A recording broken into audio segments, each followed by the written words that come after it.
आधी रात को सुहानी को सुनाई दी एक अनजानी आवाज, जिसकी वजह से सुहानी को होने लगी बेहोशी और वो खुली आंखों से जा पहुंची हॉस्टल का दरवाजा खोलने। लेकिन तभी किसी ने पकड़ लिया उसका हाथ और सुहानी को आ गया होश। सुहानी ने पीछे मुड़कर देखा तो उसके सामने हॉस्टल वार्डन खड़ी थी। सुहानी को समझ नहीं आ रहा था कि उसके साथ ये क्या हो रहा है। वो नहीं जानती थी कि वो अपने रूम से यहां तक कैसे आ गई। वही वार्डन गुस्से से सुहानी को घूर रही थी। वार्डन को इस तरह गुस्से में खुद को घूरता देखकर सुहानी घबरा गई और हकलाते हुए बोली, मैम वो मैं। सुहानी इससे ज्यादा कुछ बोल ही नहीं पा रही थी क्योंकि उसे ऐसा लग रहा था जैसे कुछ देर पहले उसका खुद पर कोई कंट्रोल ही नहीं था। तभी हॉस्टल वार्डन ने सुहानी को डांटते हुए कहा, तुम लड़कियों को एक बात समझ नहीं आती क्या? इतनी रात को छुपकर कहाँ जा रही थी तुम? सुहानी को समझ नहीं रहा था कि वो वार्डन से क्या कहे, इसलिए उसने घबराते हुए कहा, मैम मैं कहीं नहीं जा रही थी। मैंने तो वो आवाज सुनी और फिर। ये कहते हुए सुहानी ने अपने सिर पर हाथ रख दिया और वो परेशान होते हुए बोली, मुझे खुद नहीं पता कि मेरे साथ क्या हो रहा है। सुहानी की ऐसी हालत देखकर वार्डन के चेहरे के भाव बदल गए और वो एक गहरी सांस लेते हुए बोली, ठीक है, अब तुम अपने कमरे में जाकर सो जाओ।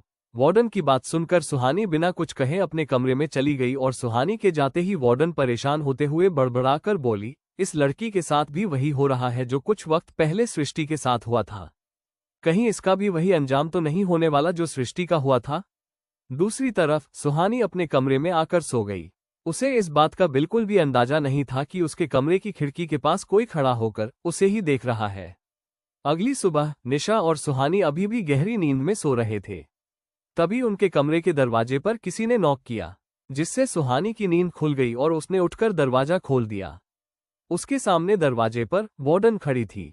इससे पहले सुहानी कुछ कहती, वार्डन ने उसे इन्फॉर्म करते हुए कहा, सुहानी तुमसे कोई मिलने आया है, जल्दी से नीचे आ जाओ।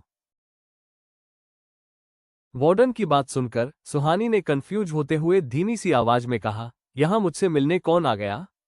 शिमला में तो कोई भी मेरी पहचान वाला नहीं रहता।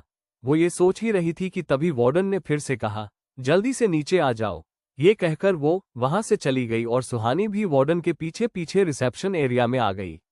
लेकिन वहां पहुंचते ही उसने देखा कि उसके सामने कुछ पुलिस वाले खड़े हैं।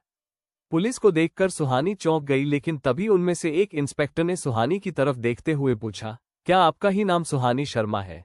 ये सवाल सुनकर सुहानी ने घबराते हुए हाँ में अपना सिर हिला दिया तो इंस्पेक्टर आगे बोले, कल पुरानी रोड के पास हमें एक लाश मिली थी। क्राइम लोकेशन के पास हमें आपका ये ID भी कार्ड मिला है। अगर हमारी वीडियो अच्छी लगी तो लाइक करें और स्टोरी टेलर यूट्यूब चैनल को सब्सक्राइब करें।